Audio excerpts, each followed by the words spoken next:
وارد تخش في الجون. المفروض عليك انا كجمهور اعمل ايه؟ انا عندي ثقه تماما الناس اللي بتشجع الاهلي من قلبها عندها ثقه تماما ان الاهلي ياما عايشنا سيناريوهات تشيب العقل.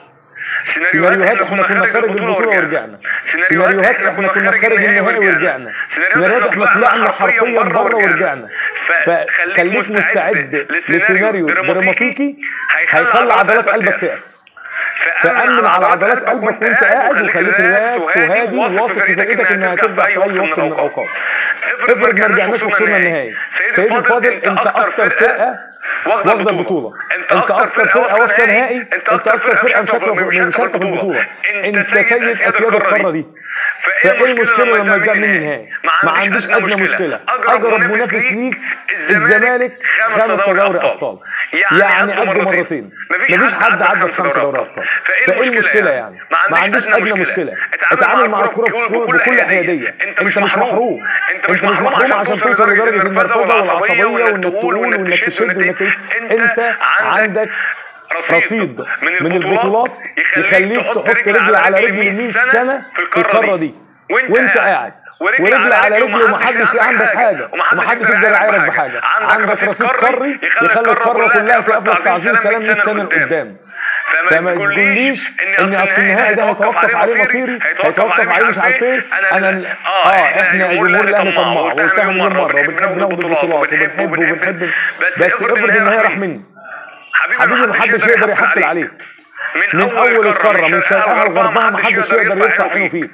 اما كنتش منيمه زعلان مره واثنين وعشرة ومنكد على القاره كلها مره واثنين وعشرة، هو ممكن نكد عليك مره. ايه المشكله يعني؟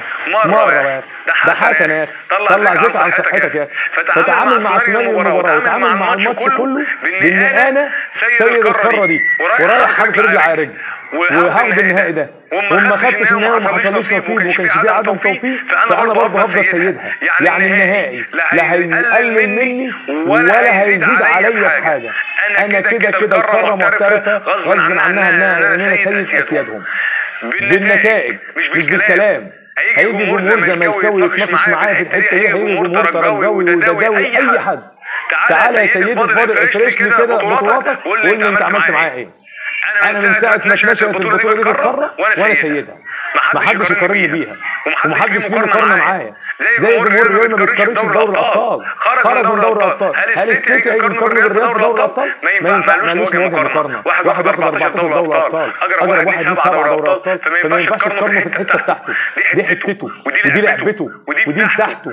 فبالتالي انا الاهلي انا سيدها، ما تقارنيش بيها. فالنهائي بالنسبه لي انا النهارده انا عاوز الاهلي ياخد النهائي والحادية عشر وابقى فرحان وابقى مبسوط وكل حاجه. بس افرض ما خدتوش، لا ما قللش مني حاجه، هفضل سيدهم برضه وهفضل منكد عليهم وهفضل انا الشقه اللي واقفه في حبهم. وهيفضل كل ما يتزنق واحد فيهم يطلع يقول اصل الكاف، اصل البطوله، اصل الكاف بيديهم، اصل ده السيدات المدلل. هو ما عندهمش غير كده عشان لا حول لهم ولا قوه، مش عارفين يجاروني في نسق الكوره.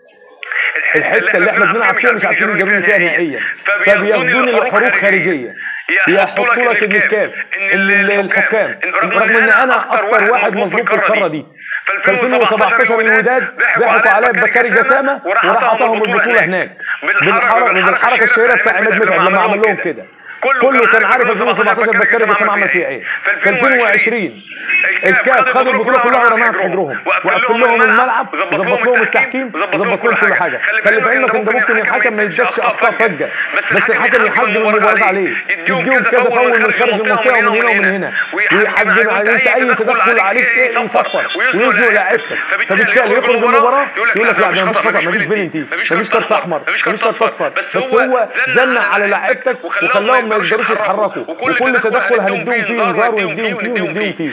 فبالتالي خلي في علمك التحكيم ليه جميع اساليبه، والقاره دي من اوسخ القارات في التحكيم، الفلوس كتير والمتشهين اكتر. فبالتالي ما تقوليش مش عارف، بس التحكيم لا، ده لهم جميع الاساليب. نيجي لحاجه بعد